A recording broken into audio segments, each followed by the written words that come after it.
বিশ্বের ধর্মীয় চিত্রে গত কয়েক দশকে উল্লেখযোগ্য পরিবর্তন ঘটেছে। পিউ রিসার্চের গ্লোবাল রিলিজিয়াস ল্যান্ডস্কেপ শীর্ষক এক গবেষণায় দেখা গেছে, ইসলাম ধর্ম বর্তমানে বিশ্বের সবচেয়ে দ্রুত বর্ধনশীল ধর্ম। 2010 থেকে 2020 সাল পর্যন্ত এই এক দশকের ওপর এই গবেষণাটি চালায় পিউ রিসার্চ। এই সময়ের মধ্যে মুসলিম জনসংখ্যা 347 মিলিয়ন বৃদ্ধি পেয়ে মোট 2 বিলিয়নে পৌঁছেছে বলে জানায় প্রতিষ্ঠানটি, যা পৃথিবীর মোট জনসংখ্যার 25.6%। প্রতিষ্ঠানটি বলছে, মুসলিম জনসংখ্যা বর্তমানে বিশ্বের দ্বিতীয় বৃহত্তম ধর্মীয় গোষ্ঠী হলেও বৃদ্ধির হারের দিক থেকে এটি এগিয়ে রয়েছে সবার উপরে। প্রতিবেদনে বলা হয়েছে, মুসলিমদের মধ্যে গড় জন্মহার তুলনামূলক বেশি হওয়ায় এই ধর্মের অনুসারীর সংখ্যা বাড়ছে দ্রুত হারে।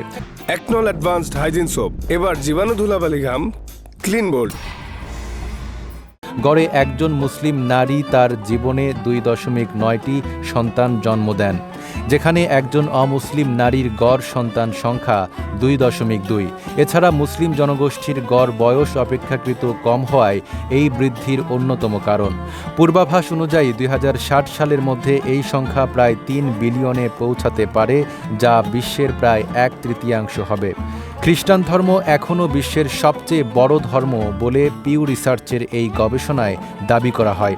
সারা বিশ্বের প্রায় 230 কোটি মানুষ এই ধর্মের অনুসারী, তবে ইসলাম ও খ্রিস্ট ধর্মের মধ্যে ব্যবধান দিন দিন কমছে। গবেষণার তথ্য মতে 2010 সালের পর থেকে বিশ্বে খ্রিস্টান জনসংখ্যা প্রায় 1.8% কমেছে। অন্যদিকে মুসলিম ধর্মের অনুসারী বেড়েছে 34.68 লাখ, আর ধর্মহীন মানুষের কাতারে যোগ হয়েছে নতুন 27.1 লাখ মানুষ।